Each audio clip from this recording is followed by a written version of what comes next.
Local melodies aphorism 185 to 203। हम लोगों ने लास्ट वीडियो में वन साइडेड डिजीज के क्लासिफिकेशन की बात की थी, जिसमें हम लोगों ने one sided diseases with external complaint में लोकल डिजीजेस देखे थे।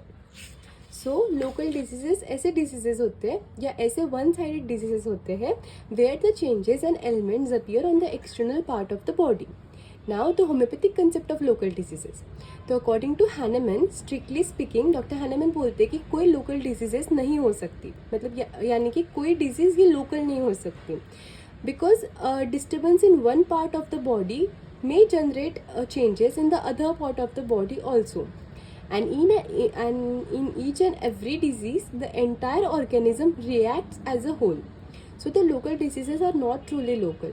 For example, किसी पेशेंट को एक हाथ पर बॉयल आया है तो हम लोग वो पेशेंट को ट्रीट करेंगे, ना कि वो बॉयल को। यानी वो डिजीज़ जो है वो पार्ट की डिजीज़ नहीं है, वो पूरे पेशेंट की डिजीज़ है। टाइप्स ऑफ लोकल डिजीजेस या लोकल मैलेडीज। तो local maladies can be classified according to the cause based on due to the external cause and due to the internal cause। तो external cause की वजह से trivial variety, trivial मतलब जो which is not very serious, and very severe variety which requires the surgical aid। तो सबसे पहले हम बात करेंगे local maladies में due to the external cause। So local maladies because of external cause, aphorism 186, जिसमें है trivial type। trivial यानी वो बहुत ही मतलब इतना ज़्यादा सीरियस नहीं है। In case of the mild skin injury, it remains purely local owing to the mildness of the symptoms. The vital force can aid it without any medical help। तो ऐसे कंडीशन में वो इंजरी अपने आप भी ठीक हो सकती है और उसे हम लोग कोई मेडिसिन ना भी दे तो भी वाइटल फोर्स में वो कैपेसिटी है कि वो उसको ठीक कर देगा।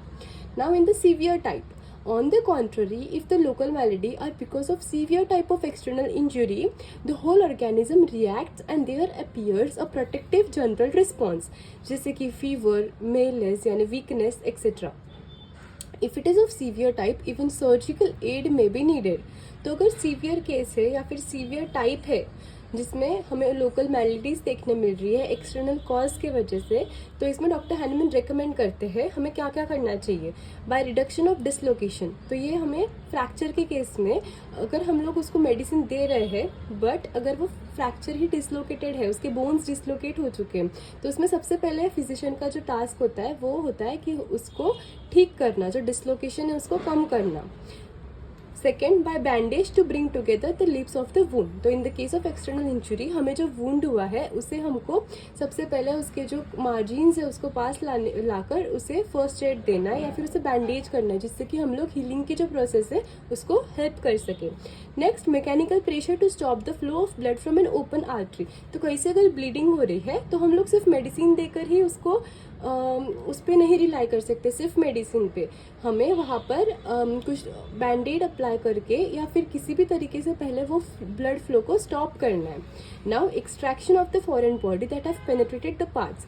फॉर एग्जांपल, किसी के उंगली में स्प्लिंटर चला गया तो वो कंडीशन में हमारी हीलिंग प्रोसेस तभी स्टार्ट होगी जब हम लोग उसका जो वो फॉरेन बॉडी है या वो जो स्प्लिंटर है उसको उस पार्ट से रिमूव करेंगे।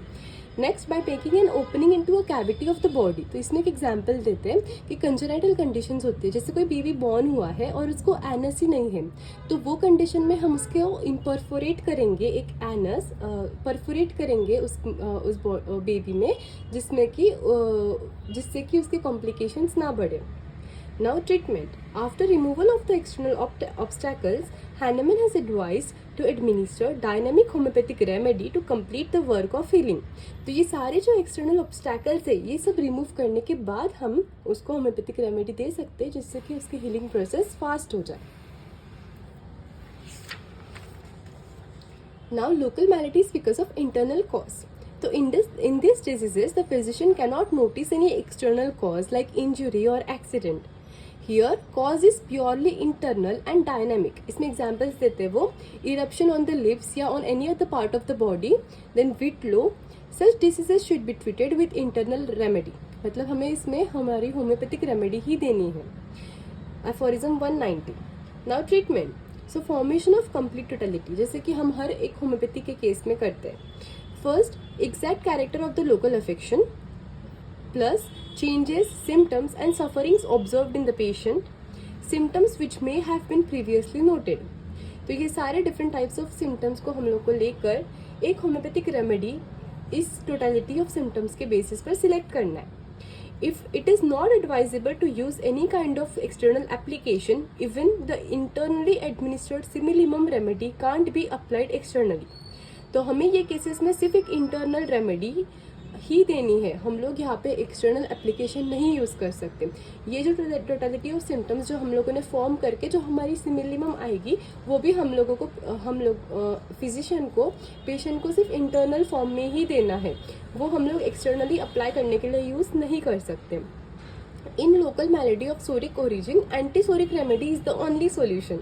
और अगर एक्यूट केस है तो हम लोग एकोनाइट, बेला, रस्टॉक्स या merc sol depending upon the case हम लोग उसको एक्यूट रेमेडी एडमिनिस्टर कर सकते हैं. The external applications are not allowed in psoric, syphilitic and sycotic cases as it will suppress the outer local malady. तो in general doctor Hahnemann ने external application को ही use करने से मना किया है.